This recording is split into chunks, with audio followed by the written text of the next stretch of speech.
안녕하세요, 멜묵상. 오늘은 사도행전 19장 1절부터 10절 말씀 보도록 하겠습니다. 네, 이제 바울이 2차 선교 여행을 끝내고 이제 3차 선교 여행으로 돌입하거든요. 사실 근데 2차 선교 여행의 마지막에 에베소라는 곳을 찍고 거기서 복음을 전했어요. 그리고 거기서는 특별히 이렇게 큰 반대가 없었습니다. 처음에 에베소에 갔을 때는요. 근데 에베소가 워낙 큰 도시였거든요. 당시에 이제 집계에 따라서 좀 다르긴 하지만 어떤 학자들은 인구가 3, 40만 정도 됐을 것이다. 어떤 학자들은 이제 에베소가 50만 정도 됐을 것이다. 이렇게 보기도 하는데 뭐 50만 설이 좀 유력하죠. 그러면 뭐 당시에서는 고린도 못지않은 대도시였던 거예요. 그래서 여기서 이제 바울은 좀 또 오래 머물러 가지고 또 복음을 전하거든요. 그 내용 어떻게 됐는지 3차 선교 여행의 시작 한번 보도록 하겠습니다. 아볼로가 고린도에 있을 때, 그러니까 그때 아볼로는 고린도에서 이제 또 설교를 하고 있었어요. 고린도에서 바울은 1년 6개월 동안 오래 머물고 있었죠. 바울이 윗지방으로 다녀 에베소에 와서 어떤 제자들을 만납니다. 그러니까 아볼로가 그리스 쪽에 있을 때요, 이제 서쪽에 있었죠. 그리고 바울은 동쪽, 즉 이제 터키 쪽, 아시아 쪽에 있었던 거죠. 에베소에 와서 어떤 제자들을 만나 이르되 너희가 믿을 때 성령을 받았느냐? 이르되 아니라 우리는 성령의 계심도 듣지 못하느라 이렇게 대답을 합니다. 그러니까 어떤 제자들이 있어요. 근데 이 제자들이 예수님을 믿는 것 같기는 한데 그렇다고 예수님을 믿는 것 같지 않은 그런 이제 사람들인 거죠. 근데 성령이 있음을 듣지도 못했다. 이거는 아마 그러니까 성령이라는 단어를 처음 들어보는데요. 이건 절대 아니었을 겁니다. 왜냐하면 구약성경에 보면 이미 성령이 많이 나오거든요. 그러니까 이 말은 무슨 말이냐면 믿을 때 성령을 받았느냐라는 말이 그러니까 오순절 성령 강림과 그분이 하신 놀라운 일들을 너희들이 들은 적이 있느냐 이런 의미라고 이해를 해야 되는 거죠. 그러니까 이제 바울이 이르되 그럼 너희가 무슨 세례를 받았느냐? 대답하되 요한의 세례니라. 그러니까 아직 예수님에 대한 이야기를 듣지 못한 거예요. 여러분 아시겠지만 예수께서 오시기 전에 세례 요한이 이제 오죠. 세례 요한이 와가지고 회개 세례를 전파합니다. 그러면서 너희들 유대인들도 다 똑같은 죄인들이다. 유대인들이라 하더라도 이방인보다 더 나을 게 없다. 너희들도 회개해야 된다. 이런 회개 세례를 전파했고 사실 세례는 당시에 이방인들이나 받는 걸로 여겨졌거든요. 유대인들 우리 거룩한 사람들 우리 할례도 받았고 말이야. 그러니까 세례 안 받아도 돼. 이런 식으로 생각했단 말이에요. 근데 유대인들이 세례를 받았다는 것은 이런 의미였어요. 나도 똑같은 죄인입니다. 나도 연약한 사람들입니다. 나도 구원이 필요합니다. 라고 인정하는 것과 똑같았던 거죠. 그리고 거기까지는 됐던 거예요. 요한의 세례 요한의 세례를 통해서. 그러니까 이들은 세례 요한에 대한 메시지는 들은 적이 있으나 예수님에 관한 이야기는 들어본 적이 없던 거죠. 그래서 어떻게 되느냐? 자, 4절 바울이 이르되 요한이 회개의 세례를 베풀며 백성에게 말하되 내 뒤에 오시는 이를 믿으라 하였으니 이는 곧 예수라. 그러니까 요한이 이렇게 말했거든요. 내 뒤에 오시는 이가 있다. 근데 나는 그분의 신들매를 풀기도 감당하지 못한다라고 얘기를 했는데 그 뒤에 오시는 분들에 관한 이야기는 이 에베소에서 만난 이 제자들은 듣지 못했던 거예요. 그래서 바울은 뭐라고 그러냐면 예수님 모르면 아무것도 아니지라고 이야기를 하면서 예수님이다 이렇게 설명을 해주는 거죠.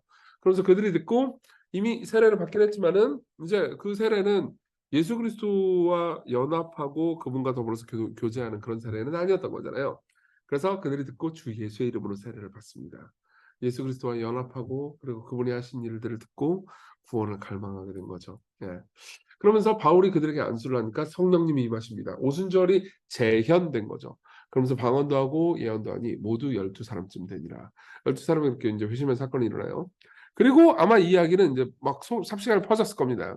그래서 어떻게 하느냐? 바울이 회당에 들어갑니다. 그래서 석 달 동안, 3개월 동안 담대히 하나님 나라에 대해서 이제 회당에 들어가서 이미 그러니까 구약 성경은 받아들이고 있지만 예수님을 안 믿는 유대인들에게서 유대인들한테 이제 말씀을 전하는 거죠. 그러면서 광론하며 권면하되 어떤 사람들은 마음이 굳어 순종하지 않고 무리 앞에서 이 돈을 비방합니다. 그리고 바울이 그들을 떠나 제자들을 따로 세우고 두란노 서원이라는 곳에서 날마다 말씀을 전해요. 말씀을 날마다 전합니다. 이게 참 대단했던 것 같아요. 예. 그러니까 구약성경 전체를 다 이제 샅샅이 살펴가면서 이제 강론을 한 거죠. 두란노 서원이라는 말은 아마 익숙할 겁니다. 기독교인들한테는 유명한 출판사가 있죠. 이제 바울이 세운 이제 곳에서 이제 복음을 전한 거죠. 계속해서.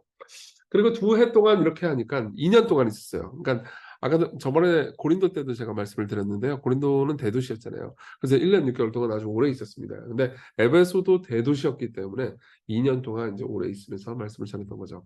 그러니까는 아시아에 사는 자는 유대인이나 헬라인이나 다 주의 말씀을 듣더라. 이 에베소와 그 인근에 사는 사람들에게 다 예수 그리스도에 대한 소식이 퍼져갔다. 그러니까 이제 다 믿은 건 아니에요. 어떤 사람들은 거부했습니다. 하지만 어떤 사람들은 받아들이고 믿음을 가지게 됐죠. 예, 이게 이제 에베소 교회 메시지, 에베소 교회에서 이제 활동한 바울의 선교 보고입니다. 자, 첫 번째로는 우리가 구원의 순서 문제, 그러니까 회개와 구원의 관계에 대해서 좀 오늘 좀 교리적인 내용을 묵상을 해보려고 해요. 여러분들 입장에서는 무슨 교리 그런 얘기 하지 말고 좀 실생활에 도움되는 얘기 하지라고 생각할 수 있지만은 교리가 실생활에 도움이 돼요. 예, 좀 잘 들어보세요. 당시에 그러니까 이렇게 생각을 했던 거예요. 당시에 그 이제 요한의 세례만 받고 예수님의 세례, 주 예수의 이름으로 세례를 받지 못한 사람들은 회개는 했습니다. 그러니까 회개 사실 정확히 말하면 회개 비스무리한 거거든요. '나는 죄인이야.'까지는 배웠던 거예요. 그렇지만은 아직 복음의 은혜까지는 이르지 못했던 거죠. 그러니까 그 사람들이 이렇게 생각했을 겁니다. '우리는 하나님의 거룩한 율법을 어겼어. 따라서 유대인이지만 이방인처럼 세례를 받았지. 세례 요한이 세례를 준 걸 받았어. 우리는 철저하게 죄를 지적받았고 철저하게 회개했지. 그리고 요한이 말했던 내 뒤에 오시는 이를 따를 거야.' 근데 그 내 뒤에 오시는 이가 누군지는 몰라요. 그가 누군지는 모르지만 성령으로 세례를 준다고 했어. 이제 나는 그 예수라는 이름도 모릅니다. 그분을 따르며 율법을 지켜야지라고 생각했는데 바울이 뭐라고 그러냐면은 그 내 뒤에 오시는 이가 예수님이야. 그리고 그분이 너희들을 대신해서 죽으시고 너희들을 위해서 살아나셨어. 그러니까 이제 너희들이 율법을 지켜야 구원을 받는 게 아니고, 그렇죠? 구원을 받은 사람으로서 율법을 지킬 수 있단다. 너희들은 자유다. 이렇게 이야기를 해주는 거죠. 그래서 엄청나게 은혜로운 사건이죠. 그러니까 인제 이 요한의 세례만 받았던 사람들은 '와 우리가 죄인인데 그래서 구원과 은혜가 필요하구나.'라고 생각을 했을 겁니다. 이게 바로 이 구원의 순서 문제예요. 우리는요 율법을 지킴으로 구원받는 게 아니고 뭐예요? 구원을 받았기 때문에 예수님을 믿는 믿음만으로 구원을 받았기 때문에 율법을 지키는 겁니다. 이 순서가 헷갈리잖아요. 그럼 늘 신앙생활에 큰 문제가 생깁니다. 그래서 진정한 회개란 무엇이냐? 진정한 회개는 단순히 죄를 인식하고 자기를 죄인이라고 여기는 것을 넘어서서 나를 대신해서 죽으시고 부활하신 예수님께로 마음을 돌이키는 거예요. 그러니까 무슨 말이냐면 여러분들이 나 이 죄 저질렀고 저 죄 저질렀고 하나님 용서해 주세요. 이 회개 기도 있잖아요. 이것만 하면서 그래도 내가 그분이 나를 이런 죄인인데도 불구하고 사랑해 주시지라는 거에 대한 깊은 확신이 없잖아요. 그럼 계속해서 회개는요 자기 의를 쌓는 행위일 수 있습니다. 내가 이런 죄도 저질렀고 저 죄 저질렀고 그러니까 내가 이렇게 회개를 하고 눈물도 뿌렸으니깐 하나님은 당연히 나를 용서해 줘야 돼. 혹은 '나는 이렇게 회개를 하는데 왜 쟤는 회개 안 하지?' 이런 식으로 생각하면서 자기가 율법주의자가 될 수 있는 거죠. 그러면요 회개는요 다른 선행들뿐만은 선행들과 같이 뭐 기도나 뭐 다른 뭐 여러 개 헌금 생활을 하거나 이런 모든 것과 같이 회개는요 실제로 삶이 변화되는 어떤 능력이라기보다는 자기 의를 쌓는 행위가 될 수도 있는 거죠. 예. 요한의 세례는 결국 그리스도가 받으실 세례를 가리키는 것에 불과했거든요. 보세요. 이렇게 생각을 해 보죠. 우리가 예수 그리스도께로 간다라는 것은 예수님께 마음을 맡긴다라는 겁니다. 그러니까 여러분 단순히 그러니까 어떤 사람이 이렇게 얘기하더라고요. 옛날에 김어준 씨가 한 말이 저는 지금도 기억나는데요. 김어준 씨가 이런 얘기를 하더라고요, 라디오 방송에서. 자기는 종교가 순기능이 있다고 본다. 뭐냐? 종교는 매일 일주일 날 가 가지고 자기 반성하지 않냐, 회개하지 않냐. 그러니까 자기 객관화가 된다. 근데 자기가 생각할 때 종교는 거기까지다라고 생각을 하더라고요. 근데 아니에요. 자기 객관화가 아니에요. 회개는 자기 객관화가 아닙니다. 자기를 들여다보고 반성해야지가 아닙니다. 거기서 더 나아갑니다. '나는 구원이 필요해. 근데 나에게 구원자가 있구나.' 그러면서 예수님과 관계를 맺는 게 회개예요. 예. 여러분들이 그러니까 이렇게 생각을 하셔야 돼요. 예수님과 관계를 맺지 않고 자기 객관화만 하잖아요. 그러면 여러분들은 이제 율법주의자가 됩니다. 예. 실제로 여러분들은 행복하지 않아요. 근데 계속 그러니까 여러분들 만일 기독교를 믿으면서 교회에서는 자꾸 죄 얘기하고 나는 죄책감에 시달려야 되고 나 교회 너무 싫어 이렇게 생각한다면 여러분들은 아직 그리스도께로 이르지 못한 겁니다.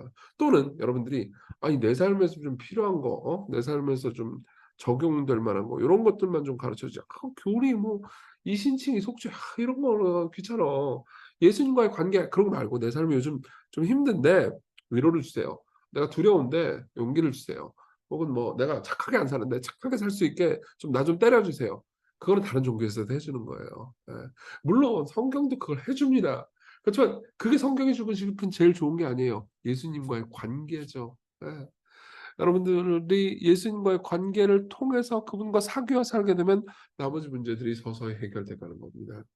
여러분 그걸 위해서 그분이 여러분들과 관계를 맺기 위해서 그분도 세례를 받으셨어요. 예. 그분이 요한의 세례를 받으셨다라는 것 정도가 아니고요. 그분은요. 십자가라는 세례를 받으셨습니다. 누가복음 12장 50절에 보면 예수께서 이런 말씀을 하시는 장면이 나와요. 내가 받을 세례가 있으니 그것이 이루어지기까지 나의 답답함이 어떠하겠느냐. 여기서 내가 받을 세례는 뭐죠? 그분이 십자가에 못 박혀 죽는 거죠. 왜요? 세례라는 건 물에 빠지는 거잖아요. 그렇죠? 예, 사실 이제 우리가 장로교에서는 보통 물을 붓거나 뿌리는 것도 세례를 하지만 근본적으로는 물에 빠지는 거란 말이에요. 그럼 어떻게 되죠? 인간이 물에 빠지면 죽어요. 예. 그분이 받을 세례, 그분이 받을 죽음은 십자가였습니다. 그분이 우리 대신 하나님의 진노와 저주라는 바다에 빠져 죽으심으로써 그죠? 우리가 하나님과 교제하게 되고 깨끗하게 죄를 씻김받을 수 있게 된 거죠. 그분과 연합하게 될 수 있었고요. 그래서 기독교의 제일 좋은 선물은 뭐예요? 예수님과의 관계입니다. 우리 기도합시다. 예수님과의 인격적인 교제와 관계를 돌아봅니다. 성경과 복음을 내 실용적 삶의 행복만을 위해서 이용하지 않게 해달라고 기도합시다. 예수님과의 관계를 좀 가까이 하게 해달라고 그분과 사귀어 살게 해달라고 오늘 하루를 지켜달라고 기도하세요. 그리고 우리와 화평하기 위해서 기꺼이 죽음을 받으신 예수님 예수님과 더불어서 오늘 성장하고 행복하게 해달라고 우리 같이 기도합시다.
기도하겠습니다. 은혜로우신 주님, 우리가 예수님과의 인격적인 관계를 되돌아보게 해주세요. 어, 회개든 또 순종이든 당신과 관계가 없이 순종하는 것이나 회개하는 것이 사실은 우리에게 행복한 것도 아니고 우리를 변화시키는 것도 아니라는 것을 알게 해 주세요. 우리를 사랑해 주셔서 당신께 가까이 인도해 주세요. 예수님 이름으로 기도했습니다. 아멘. 네. 오늘도 은혜로운 하루 되셨으면 좋겠습니다. 그리고 내일부터 제가 가족 여행을 좀 가거든요. 그래서 이틀 정도 매일 묵상을 쉬겠습니다. 여러분 이해해 주시고요. 그래도 개인적으로 묵상해 주세요. 예. 여러분 행복한 하루 보내셨으면 좋겠습니다.